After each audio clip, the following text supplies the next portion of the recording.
Hello, hello. Welcome. I'm Demara Stamler, and I am a certified Dream Builder coach, consultant, speaker, and teacher.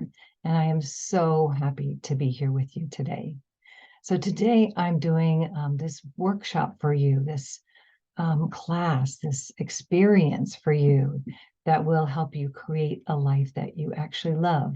I know that's a tall order in 1 hour, but I think in this hour you're going to get a great foundation and a lot of things to think about and opportunities, and life is calling you to more. So let's get rocking and rolling with this.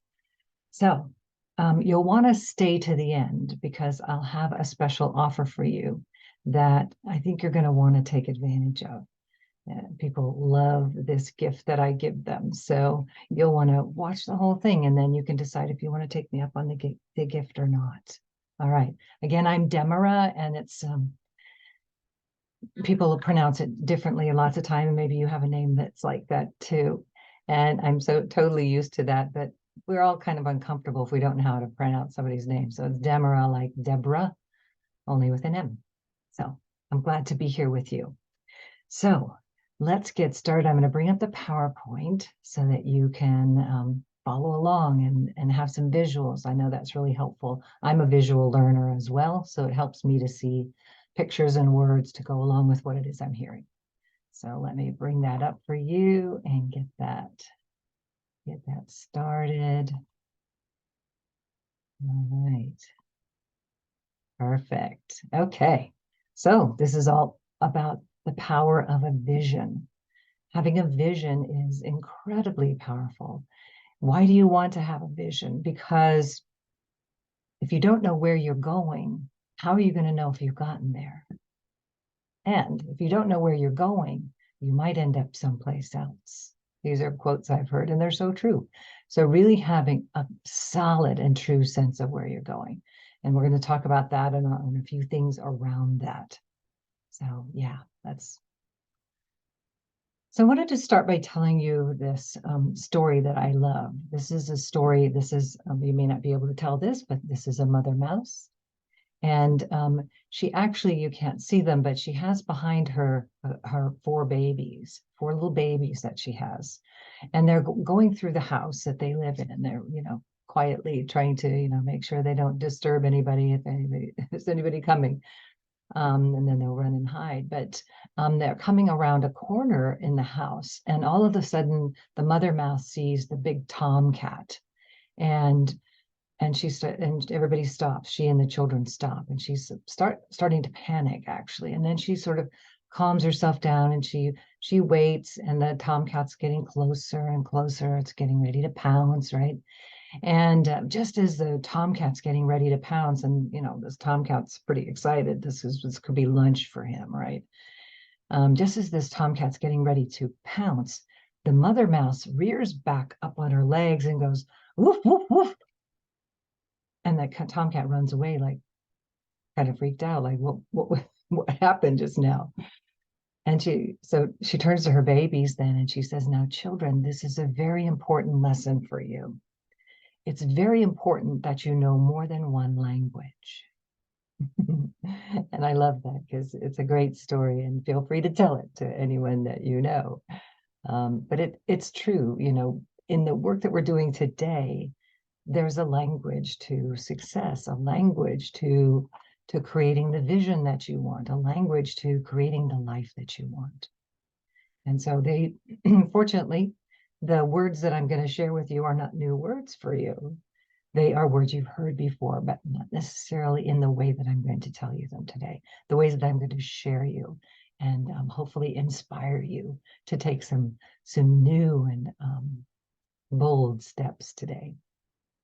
So yeah, so learning a new language. Let's look at what that can look like through our next time together.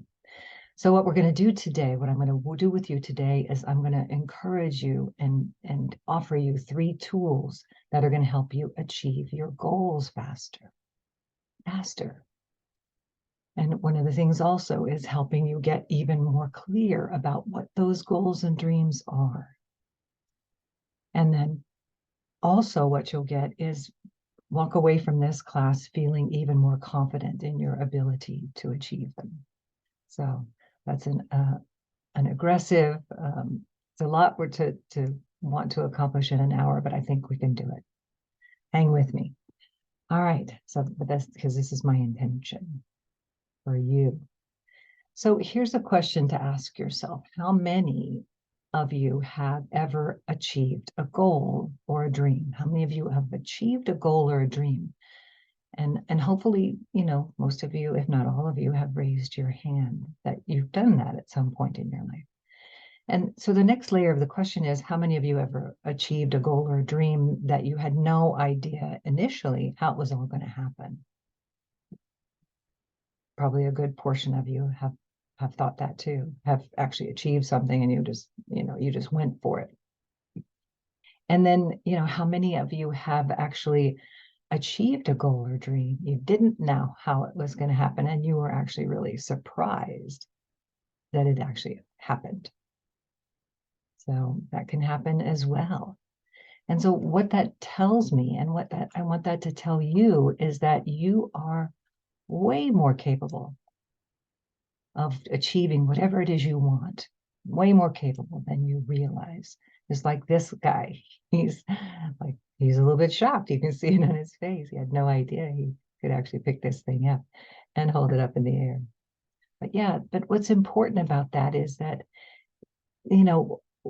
life is full of challenges. And I've spoken before a lot of groups and coached many, many people. And what I know for sure is that all of our goals and dreams are born out of some sort of challenge that we're facing. That's just, usually there's something difficult going on in our life. And so, that causes us to go, whoa, wait a minute, I got to do some things differently. So, and then we come up with whatever that next goal or dream would be. And so it actually is a really good way to look at challenges. And no, they're not fun. Oftentimes they're challenges, right? And they are actually opportunities for us to grow and become more of who we are. We don't often see it that way, but that is the truth of it. If we look back at the challenges we've had, they were opportunities for us to face life in a new way, to embark on the next journey. So it's sort of a little bit of a reframe when we think about challenges. You may be having a challenge right now. You may very well be having a challenge right now. What is the opportunity behind it? It's not often something we want to look at, but it's important to take a look at it because usually things happen for a reason. Now, in talking about challenges that we face, there are two signs and signals.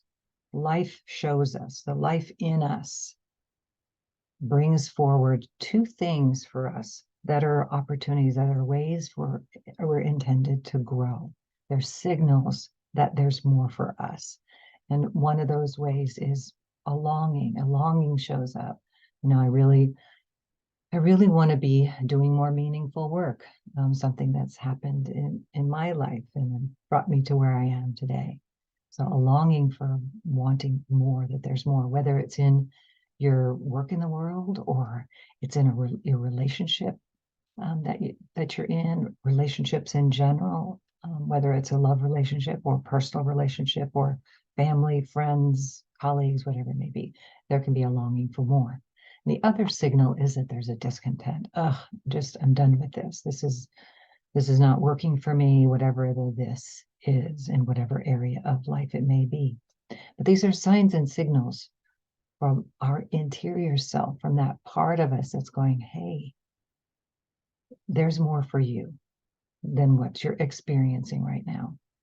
And if you ask yourself that honest question, that you probably felt those longings and discontents before and just said, no, there's nothing else for me. This is as good as it gets. I don't deserve more, or fill in the blank, what that might mean.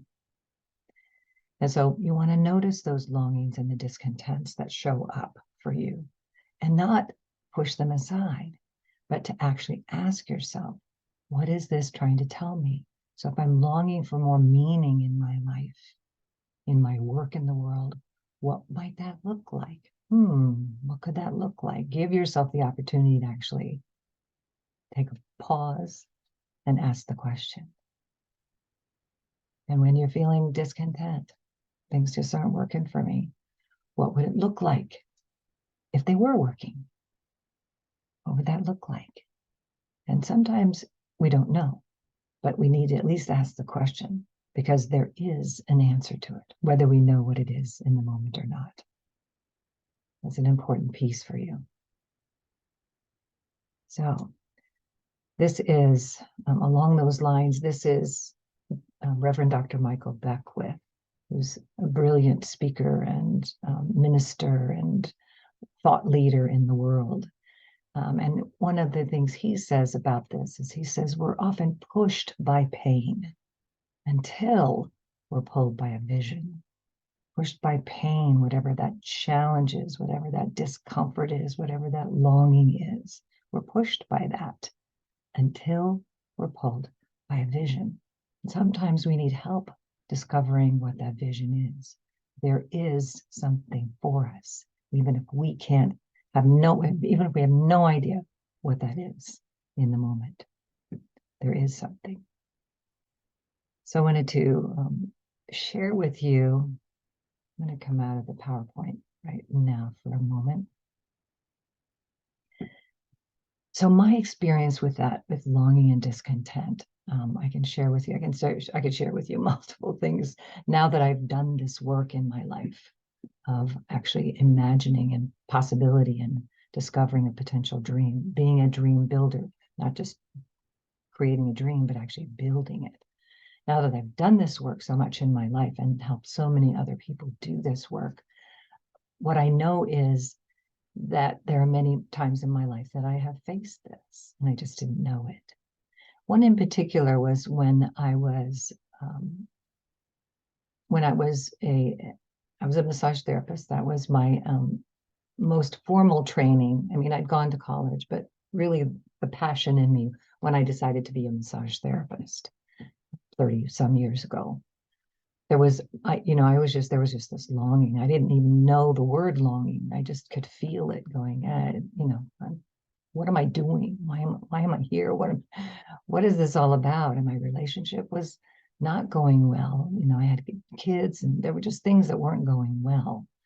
And I was feeling really like I needed something. And I happened upon a book that was called Handbook for Health Through Drugless Therapy by Dr. Harold J. Riley, written almost, 100 years ago now. But it had a chapter in it about massage and manipulation. And I had the only reference to massage that I'd had at the time was, rich people got a massage and their hair was all wrapped up in a towel and they had, cucumbers on their eyes. That was my only orientation to that. But when I read the chapter about all that massage could do, not only to relax you, but all of the ways that it can help, I realized, oh my gosh, it was one of those things, the light bulb over the head things. It's like, I have to look into that.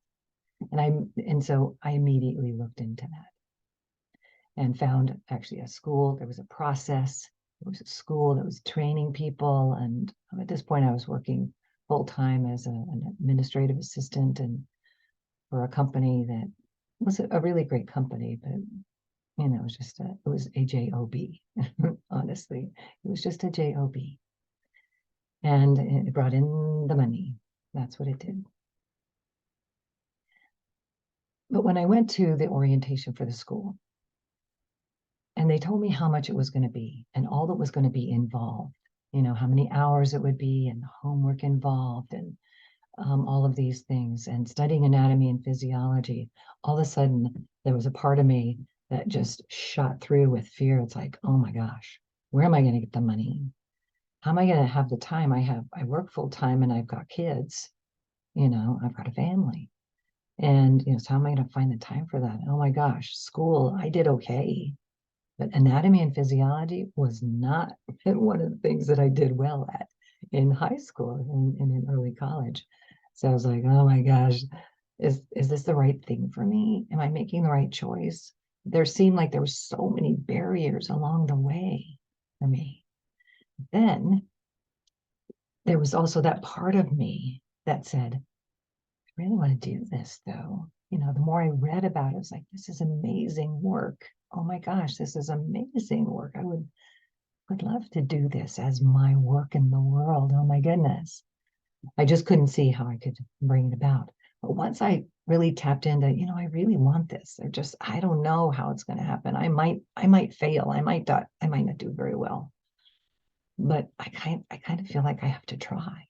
I have to try. There's something really strong in me that wants to do this. Now, that was an important piece of it for me because I could have very easily gone, this just isn't possible, not meant for me, and moved on with my everyday administrative assistant job or something like that, not really looking for anything that was going to feed me in here, in my soul, right? So I was like, no, I really, there has to be a way.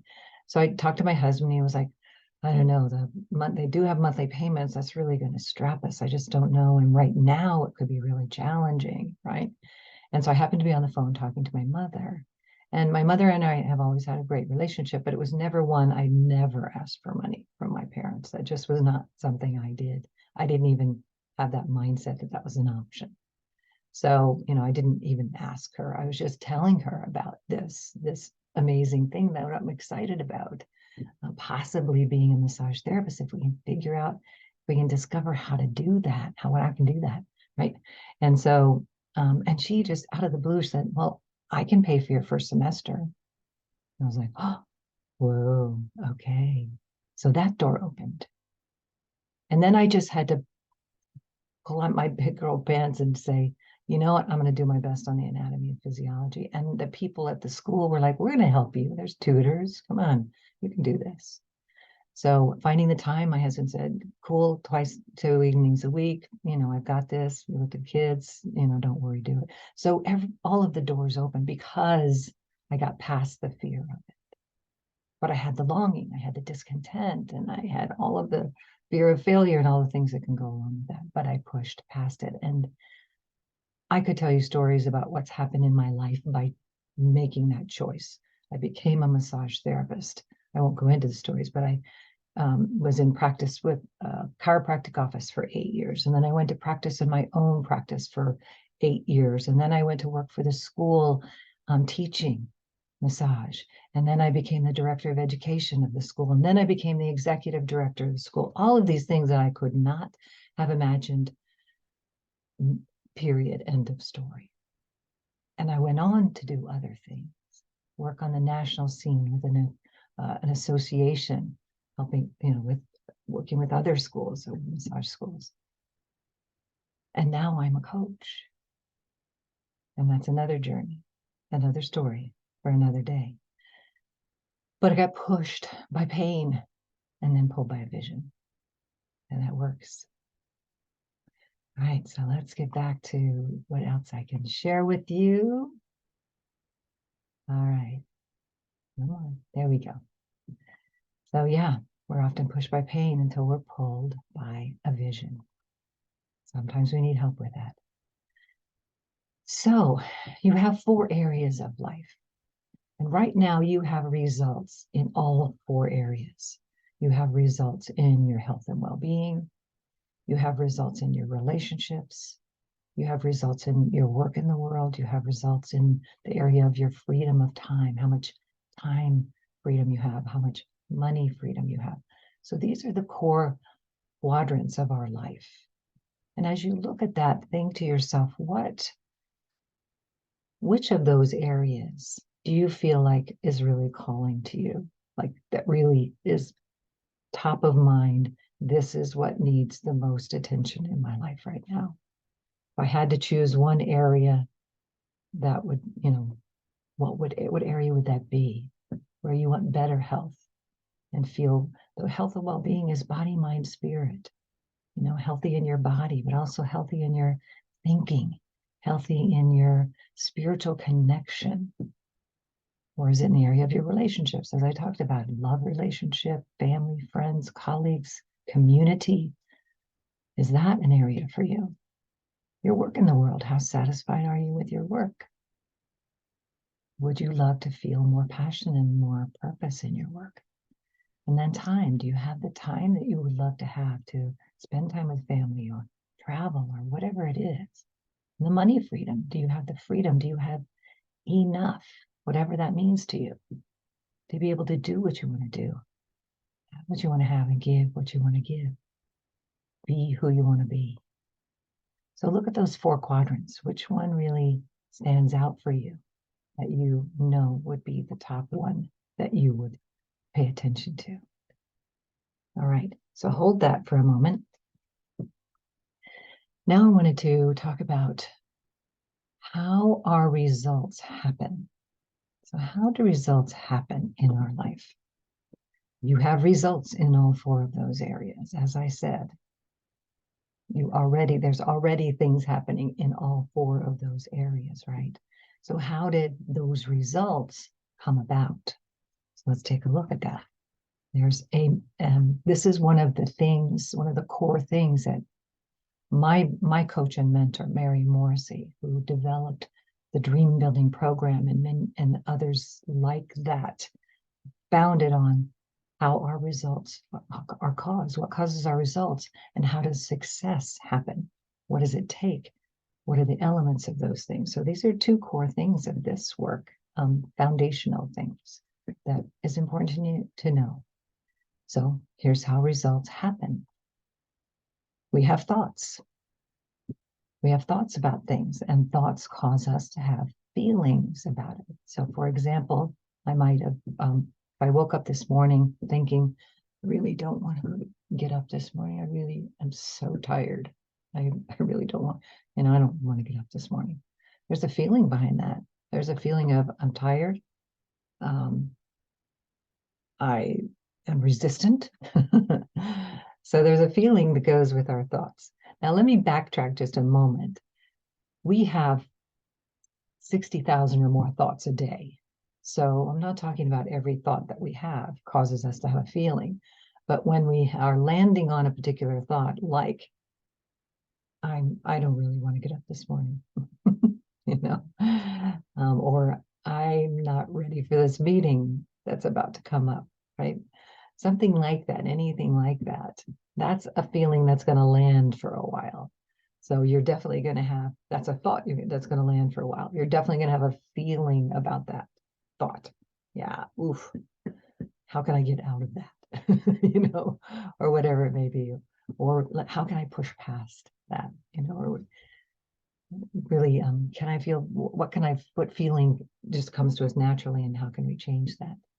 So we have a thought that becomes a feeling. And from our feelings, that cause us to take an action. And that action is either, I'm going to push past this, I'm going to get up, it's going to be a great day, or it's going to be, nope, I'm going to pull the covers over my head and stay in bed today. That's the action I'm going to take. So a thought causes us to have a feeling about it, and then we'll take an action or not take an action, as the case may be with the covers over the head. But either way, our action is going to create our results. So in that scenario, that simple scenario I'm using, the result is going to be I'm either pushed past it and the day it works out just fine with me and everything's good, or the result is I put the covers over my head. Those are just a couple of possible results in that scenario. But our thoughts cause us to have a feeling about it, have feelings about it, which cause us to take an action about it or not take an action about it, which is going to cause us to have the results that we have. So if you think about that area of your life that is really prominent right now, what has been your thinking? Take a look at the results that you have. Now, most people don't know this.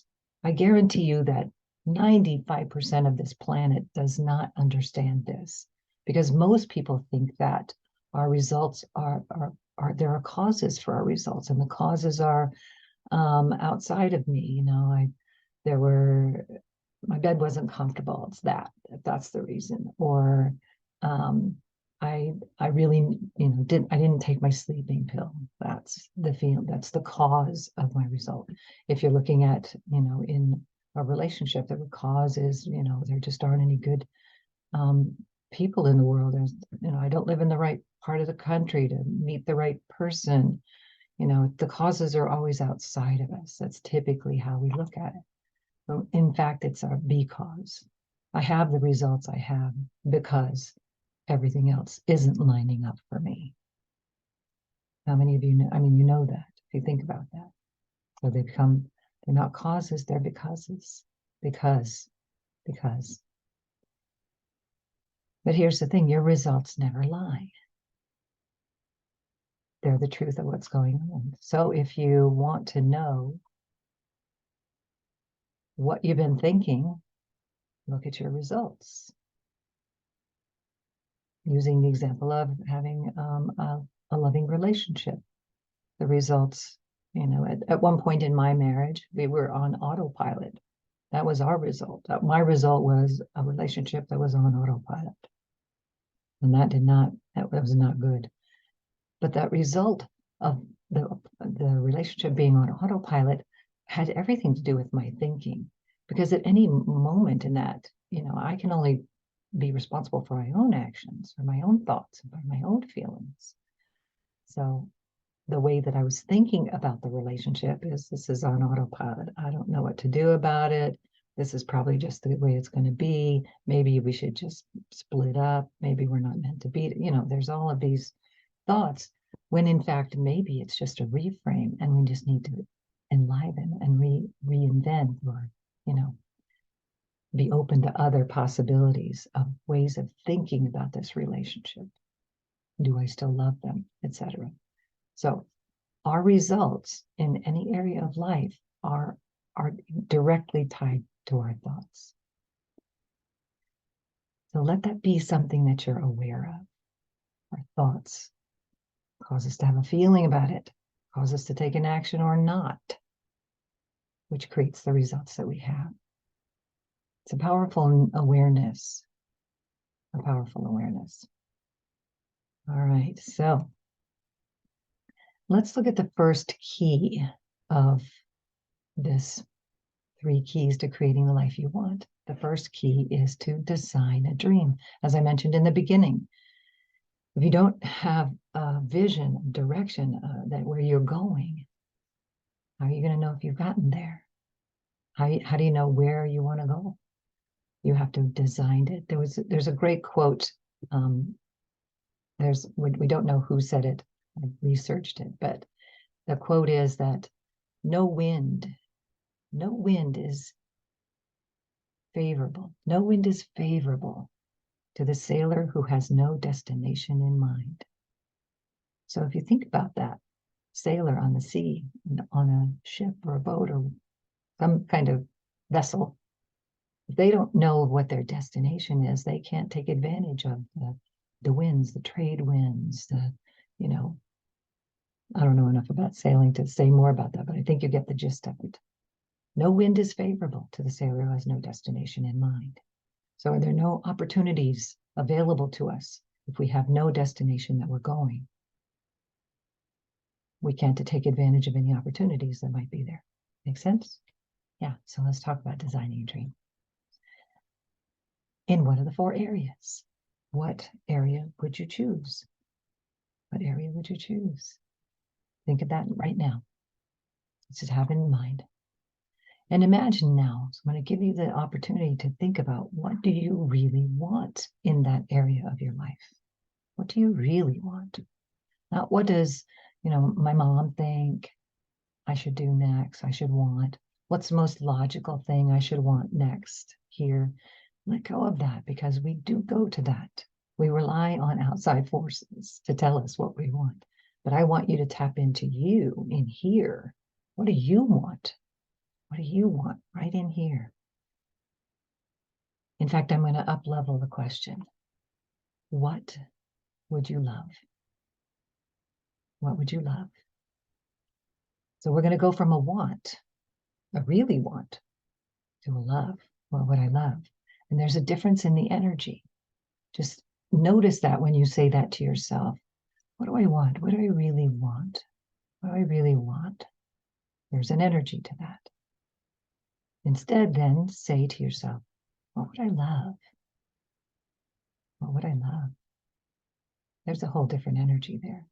When we start asking ourselves what we would love, we step out of what other people think we should be doing and into what would I love? So, what would you love in that area of your life? What would you love if it could all work out? Letting go of how, because that will stop you if you ask yourself, how's that going to happen? When you think of it, like I would love a fulfilling, we're going to stick with relationships today, I guess. I would love a fulfilling relationship. I would love meaningful conversation with my partner. I would love to be able to, go to the theater sometime. I'm just projecting. You may not want this, but these are just ideas. What would you love? What would you really love? Letting go of how it could ever happen. The how will come. We'll get there. Right now, the what is the most important thing for you to think about. What do I really want? What would I love in this area of my life? So we're going to pursue that in just a moment. Because clarity is power. Until you are really clear, like the glasses, the lens really gets clear. Oh, there's mountains there. Yeah, that's clear. It wasn't necessarily clear before. So you want to be clear about what it is you want, because clarity is power. So not only do you want to know what you want, you want to know what you love, but then you also want to know what would that really look like in some detail. What would that really look like? Putting some detail to it. I'm going to help you with that in a moment. So I want to share a quick story. This is a fisherman. I'm not a fisher person. So I have done some fishing in my life, but I'm not an expert. But this is a story of this gentleman is an avid fisherman. He's very good at it, and he's going to catch a lot of fish in this river. But upstream, there's a young man who's always wanted to fish in this river, and he's finally getting a chance today to fish in this river. And so he's got all the things he needs. He's got the rod, the reel, the tackle, the bait, all the stuff you need. And he's upriver, and he's casting in, and he keeps casting in and reeling it in, waiting and casting it in and waiting and all this. And he's not catching anything. And he's getting a little frustrated because he's heard that there's a lot of fish in this river. So where are they, right?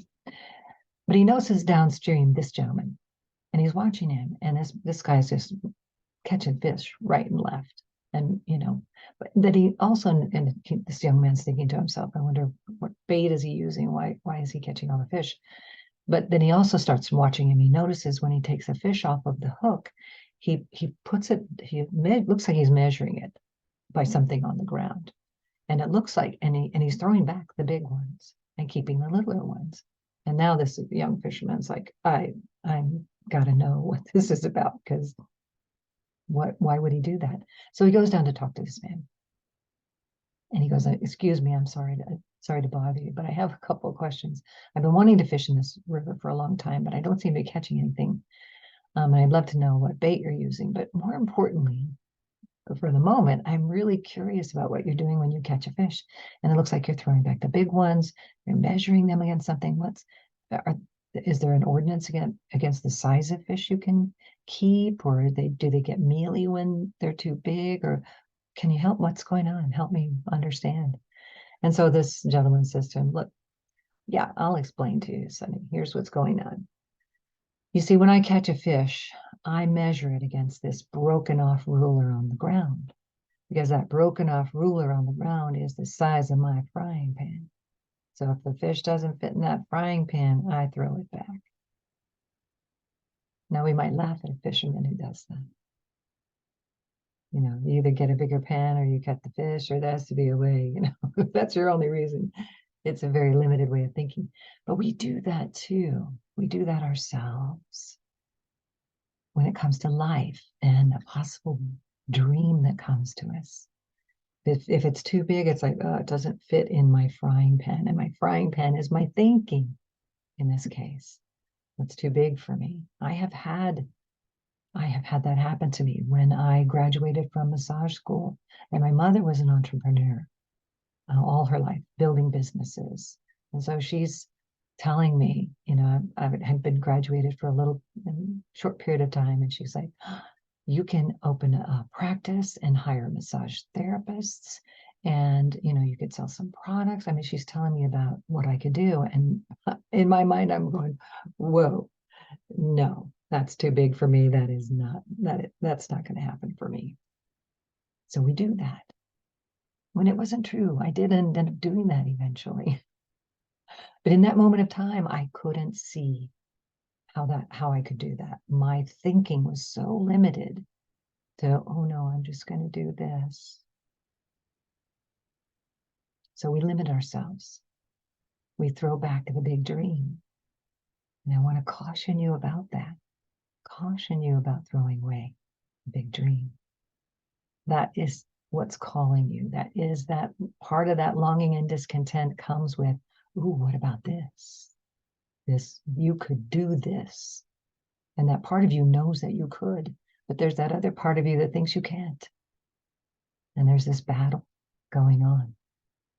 Dream big. You hear that a lot now. Dream big. Yes. Dream big and then take action. And I can help you do that if you'd like some help. Let's keep going. So be aware of the size of your frying pan and the limited thinking that you have. We'll talk more about that in a moment. So what would you love in these areas? What would you love in these areas? So pick one. That one you already chose. So have that in mind. Now, you've probably seen this before. This, if you don't already know, is a DeLorean. I wouldn't have known that if I hadn't known about the movie this was in, Back to the Future. And in the Back to the Future movie, this DeLorean was what? It was a time machine. So we're actually going to use this image for us, or something like that. I'm going to have you step into a time machine in your mind. So really want to encourage you to do this. And if you don't have a piece of paper yet, I encourage you to have a piece of paper and a pen. So you can pause the video now and get that and come back. So yeah, so we're going to take this journey. Now, why is it a time machine? I'm going to stop sharing for a moment. A time machine. When we vision for a dream, when we dream big, dreaming something that we have no idea how it's going to happen. We don't know all the steps to get there, right? We want that. That's the kind of dream we want. We want the big fish because we have a frying pan big enough, whether we recognize it or not. So when we dream big, there's a part of us, I've alluded to this already, there's a part of us that's saying, oh, that's too big, or that's never going to happen, or it's very risky, or you don't have the time for that. So there's going to be parts of you that want to say, nope, that's just not going to work for me. So because that's just a natural part of us, normal, it's a normal part of us. Not sure how natural it really is in who we truly are, but it is normal that it shows up. There's just parts of it, and they're called our limiting paradigms, our limiting beliefs. They show up. We learned them over time. So one of the ways that we can make them a little quieter is if we imagine a dream for ourselves that happens in about 3 years. Not next year, because there's that part of us going, I know what you've achieved in a year and you've never achieved anything like this, so don't do it. Probably not going to work for you. So we want to quiet those voices as much as we can, that part of us that's trying to keep us safe when we don't really need to be kept safe in all these ways. So in order to do that, we use a time frame of 3 years, 3 years from now. So what's the date 3 years from now for you? Just bring that to mind. 3 years from now is this date. Okay. So use that as your thinking, as the foundation of your thinking. So in a moment, I'm going to have you imaginally step into a time machine, if you will. And just imagine that it is this date, 3 years from now. And everything that you wanted and more that you hadn't even imagined in this particular area of your life has all worked out, and it's worked out in your favor. Things happen to bring it about that you just couldn't even have imagined. And so I want you to imagine what that would look like. What are you doing each day in that arena of your life, that domain of your life? What kind of conversations are you having? What kind of thoughts are you thinking? What kind of activities are you doing now that it's all worked out? And let go of how it's going to happen. If you hear your mind wanting to go there, yeah, but it's never going to happen. Just say, okay, I'll talk to you later. I don't need you right now. Right now, I'm working on the what. What would I love?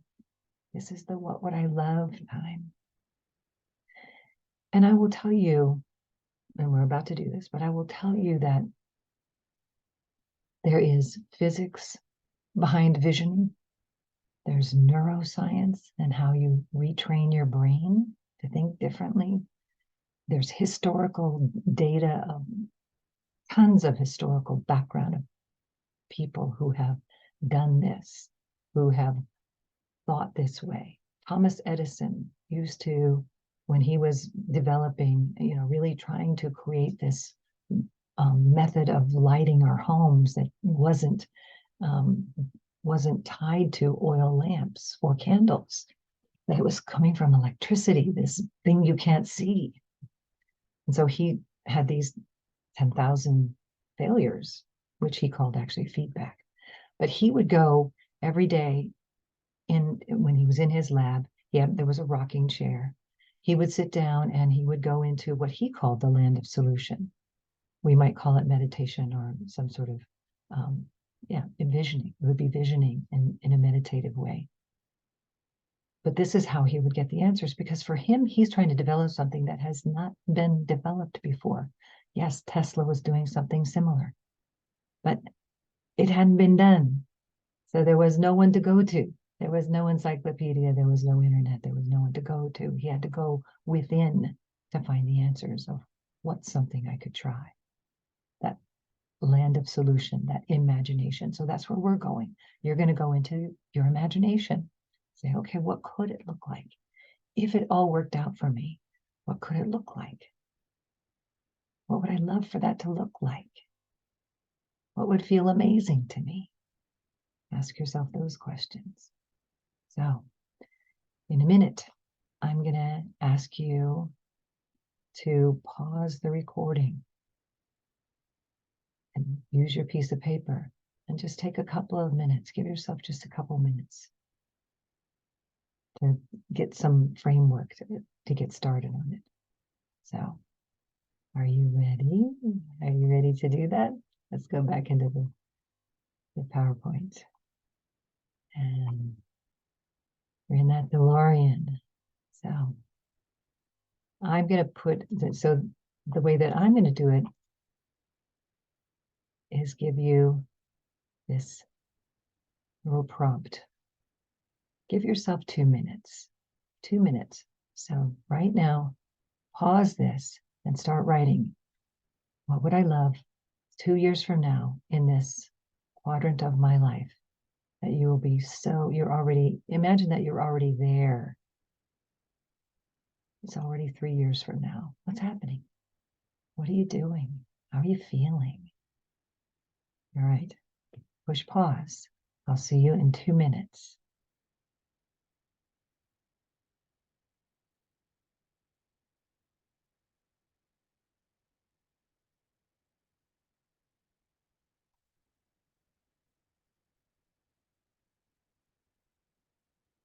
All right. right. Good job. Good job.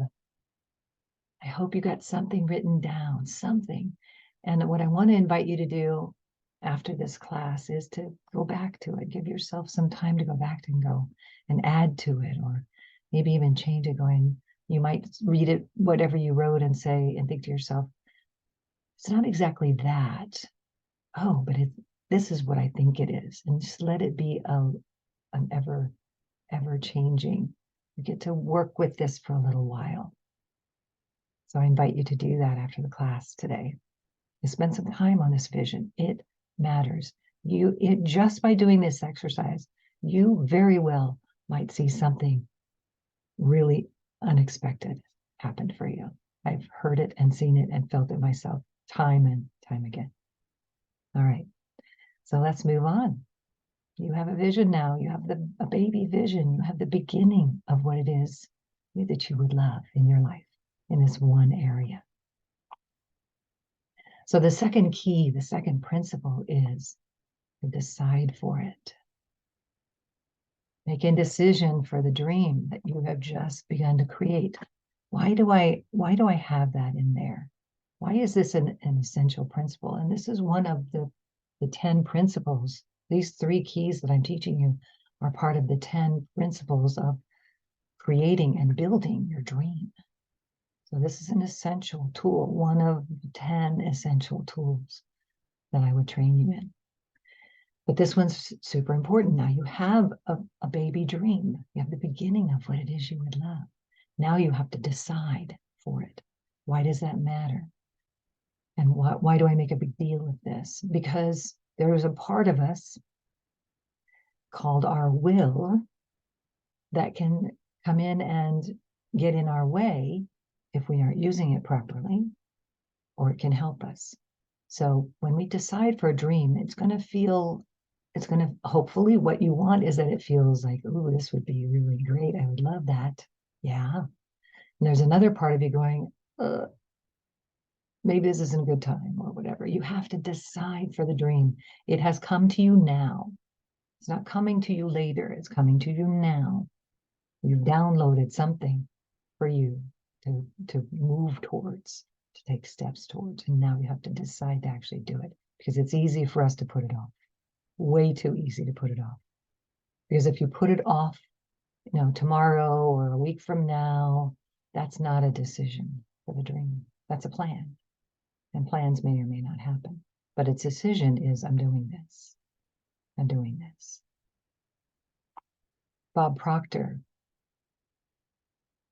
said, there's a single mental move you can make, which in a millisecond will solve enormous problems for you, has the potential to improve almost any personal or business situation you'll ever encounter.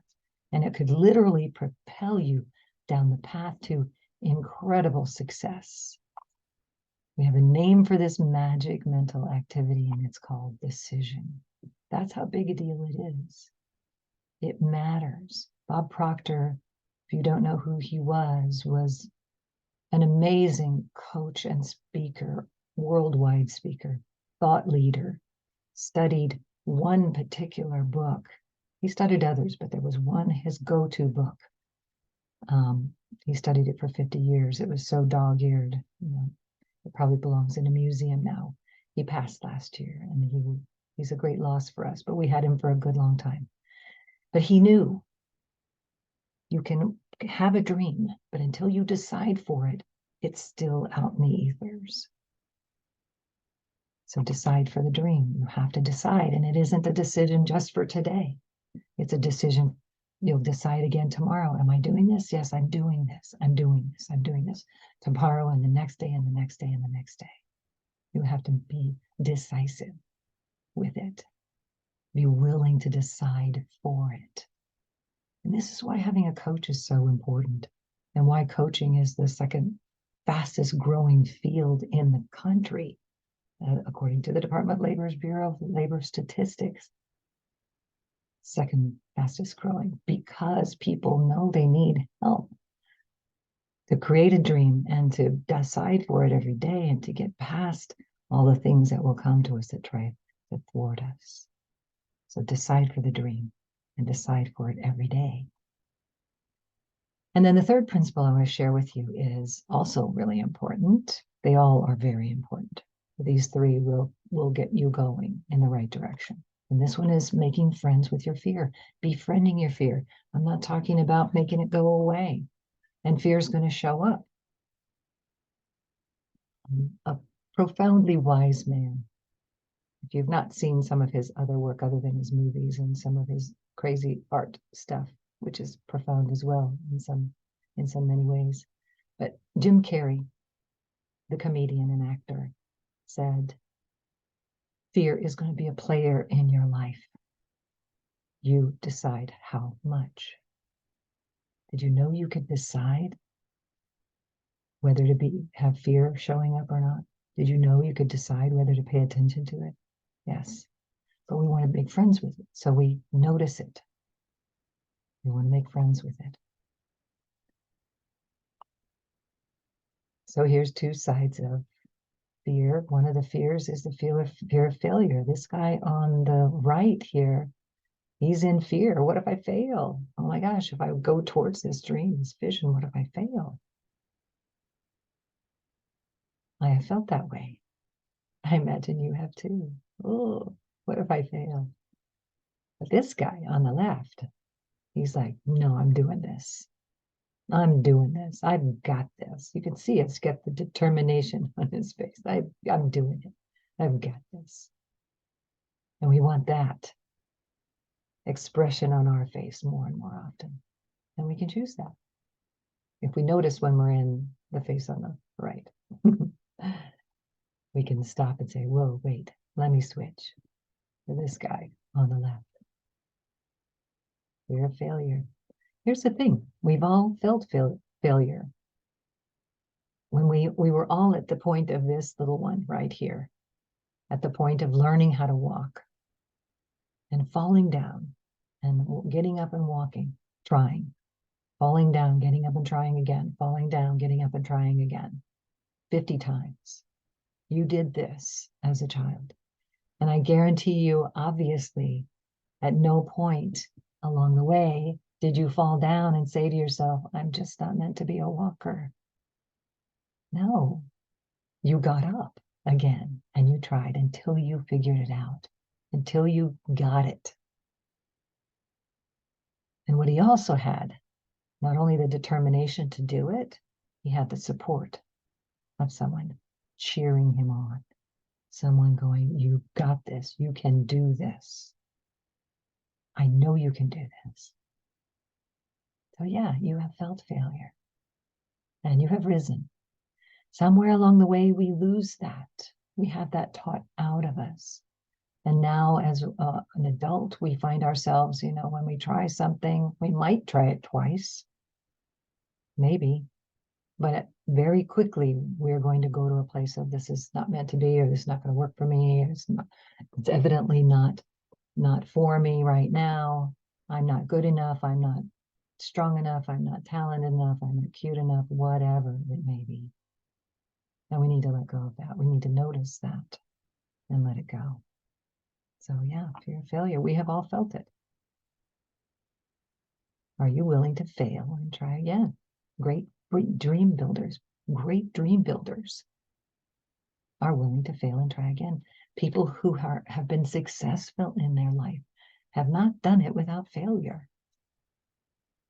Success in all areas. Failure is a prerequisite. So Oprah Winfrey, fired by TV executives because she was not fit for TV.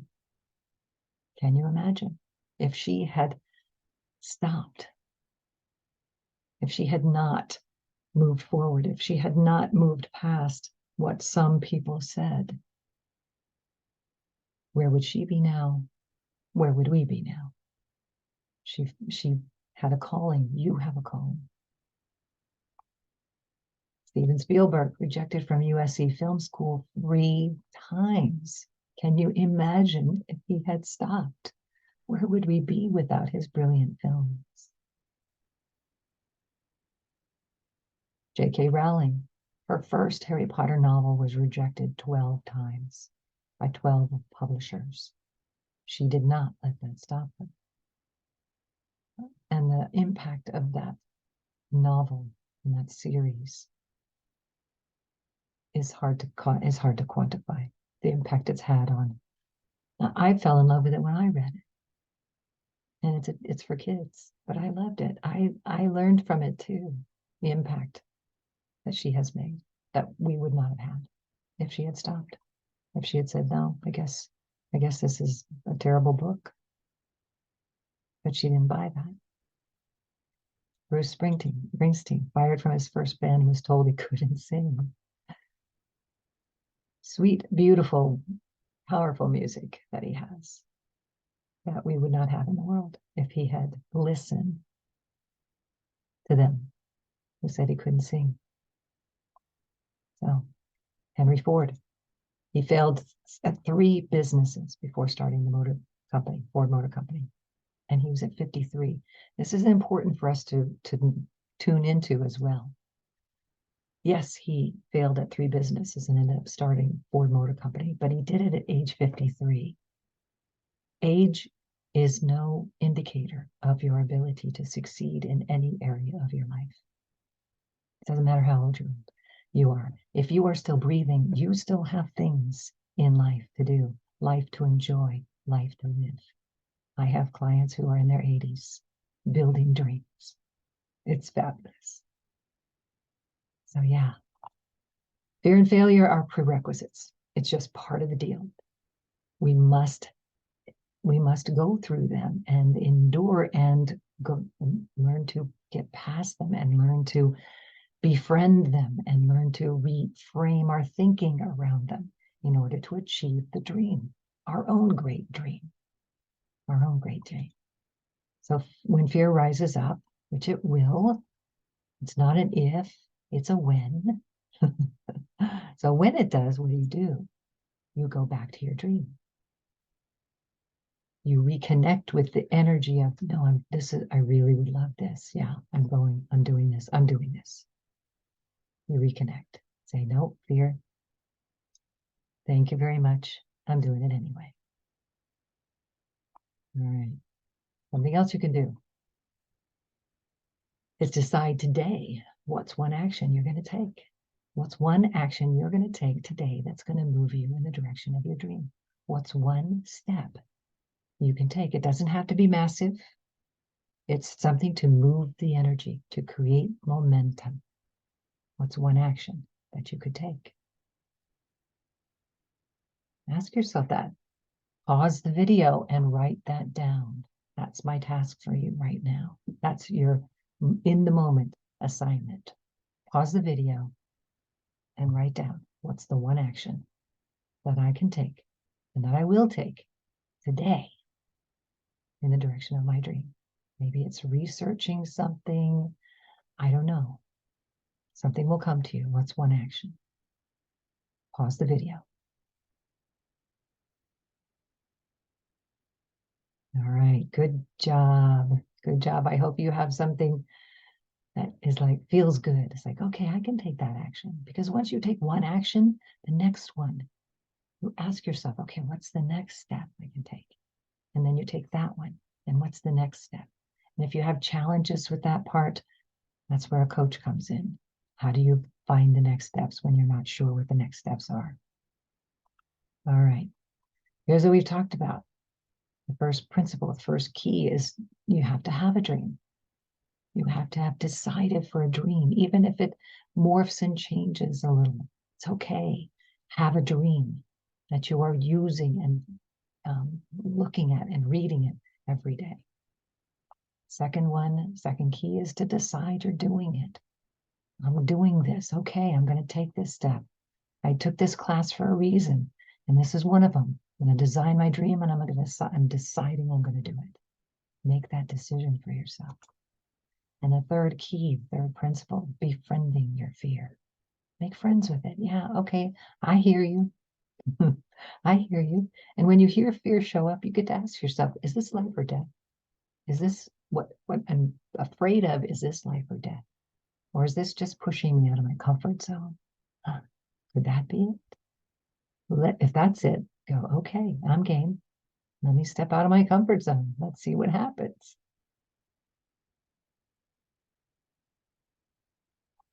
All right. I'm going to give you this one brave thinking tool as well. If you argue for your limitations, you get to keep them. If you argue for why you can't do it right now, that's what's going to be for you. And how long will you do that?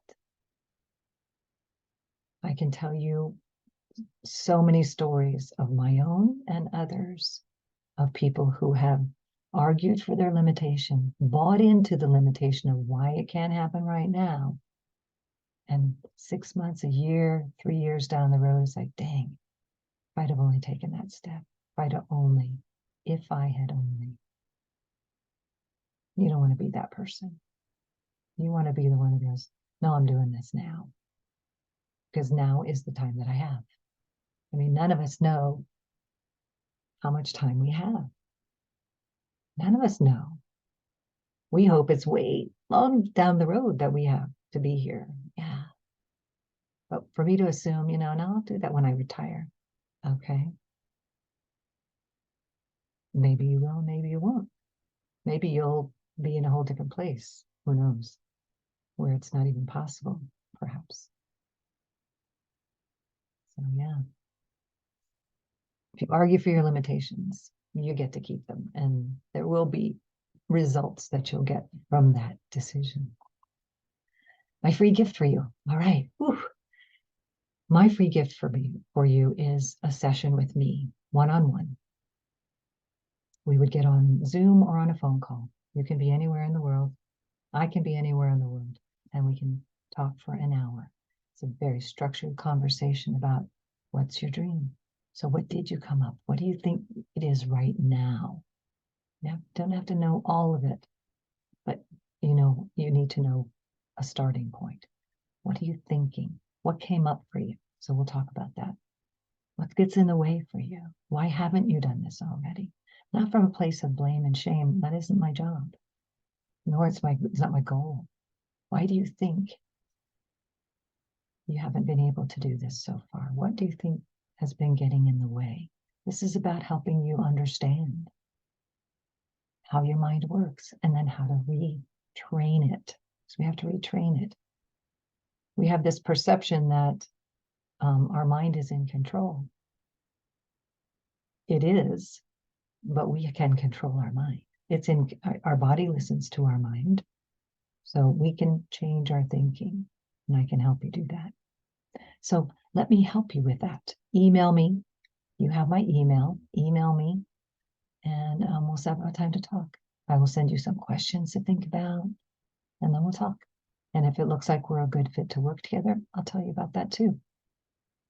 How I can help you actually create your dream, as I've done for many others and myself. And if you're wondering, I have a coach too. I don't do this alone. I don't move my dream forward alone because I have things come up for me too. I've come a long way with it, and I have help too. So I hope you'll take me up on that. That's my gift to you, no charge. Let's see where I can help you move things forward. All right. So I want to share a story with you to end this. This is a story about William H. Murray, actually, who was one of the top 5 mountain climbers of his day. So most people in the mountain climbing industry knew of William Murray and his amazing feats and things that he would accomplish in mountain climbing. He was approached by Edmund Hillary at one point, and Edmund Hillary said to him, "Bill, we are going to summit Mount Everest." And at this point in time, it had never been done. By summiting, that means reaching that peak, getting all the way to the top. Of course, any mountain climber worth of salt would be like, yeah, buddy, yes, I want to do that. And William Murray was the same way. He was like, oh my gosh, that's like the thing a mountain climber wants to do. It's like the big daddy, if you will, the grand event. So William Murray, Bill, said, what's it going to cost? And Hillary told him how much it would cost, because in those days they did not have sponsorships. There were no sponsors. So they had to come up with the money themselves. And Murray had been in a concentration camp, and this was 2 years later, and he was still recovering in so many ways, but he was ready to be climbing mountains. He was climbing mountains for sure. But life was still reformulating for him. And so in his mind, there was no way he could do that. He said, I don't have that. I'm not going to be able to go. And it broke his heart. He wanted to go, but he couldn't see a way. He couldn't see a way to do it. So Hillary takes a team up, and they get pretty far up Mount Everest, but they don't summit her that first time. A couple years later, Hillary comes back to Bill Murray, and he says, Bill, we're going again. And I think we're going to get there this time. I think we are. I really do. We really want you on the team, Bill. We really want you on the team. And Murray wants to go. I mean, he wants so badly to be on this team, to do this epic journey. But he asks again, how much is it going to cost? Hillary tells him. He says, I don't have that. I can't fathom a way that I can come up with that. I just don't have it. So he didn't go. Hillary takes the team up. They get way farther, but they don't summit her this time. They don't summit Mount Everest this time either. A couple years later, Hillary comes back to Bill and he goes, Bill, we are going to make it this time. I know it. I am totally clear in my mind that we are going to make it this time. And one of the ways I know this is this fire inside me that we're going to do it. Because last time when we got down from Mount Everest, I looked up at her and I said, I will summit you because you're not getting any bigger, but I am. And so Murray is really psyched. He's like, yeah, I got a feeling it's going to happen now. I feel, it's got to happen this time. And inside of himself, he's just like, got such a quandary. He so wants to go. But he asks Murray a different question this time. He asks Murray, what's the deposit? And Murray tells him. And that is everything he has. That's every penny that he has is enough for the deposit. But something in Murray told him that this just had to happen. And he didn't know how it was going to happen. But he said, okay, all right, I'm in. And he paid the deposit, not knowing where the rest was coming from, right? He did go on that climb.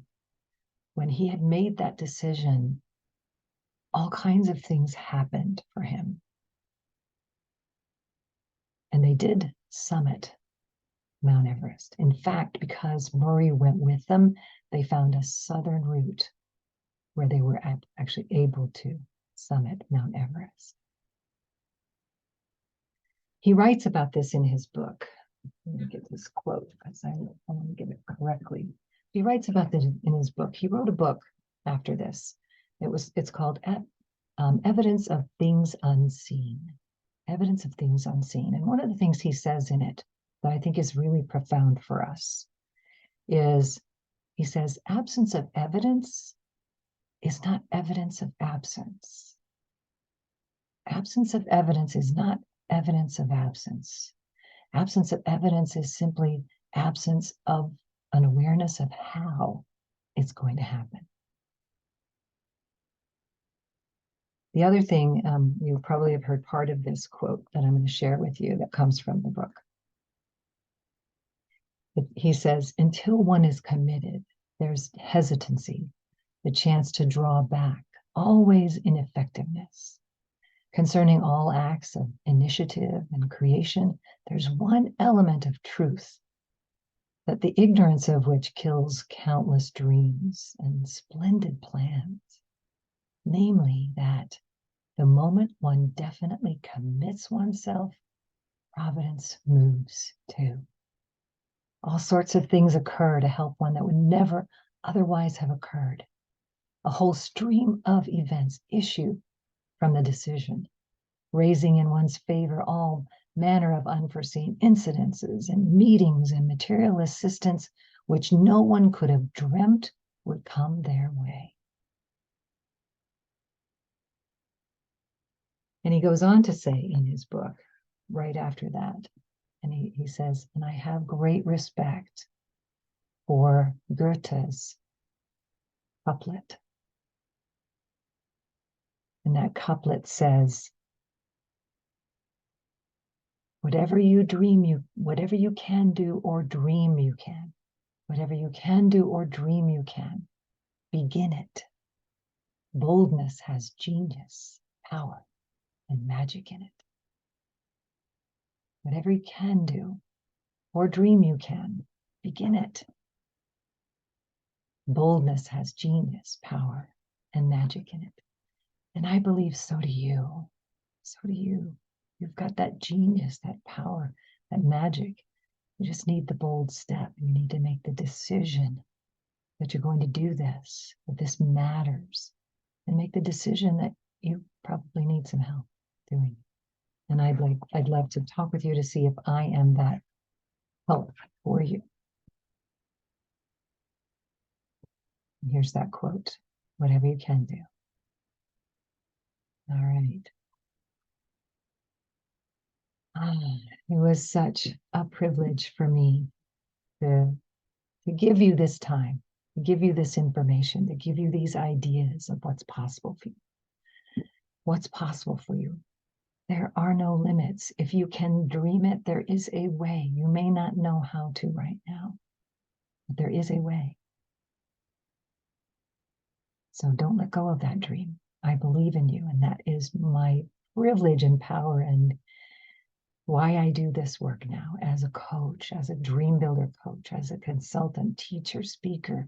I literally love my life. I love my life. I love my life. I've built many dreams of my own, helped others build dreams, and I'm building my next dream now. And I'm excited to bring it about. All right. You have an amazing day. I look forward to hearing from you. Be well. And I say bye for now.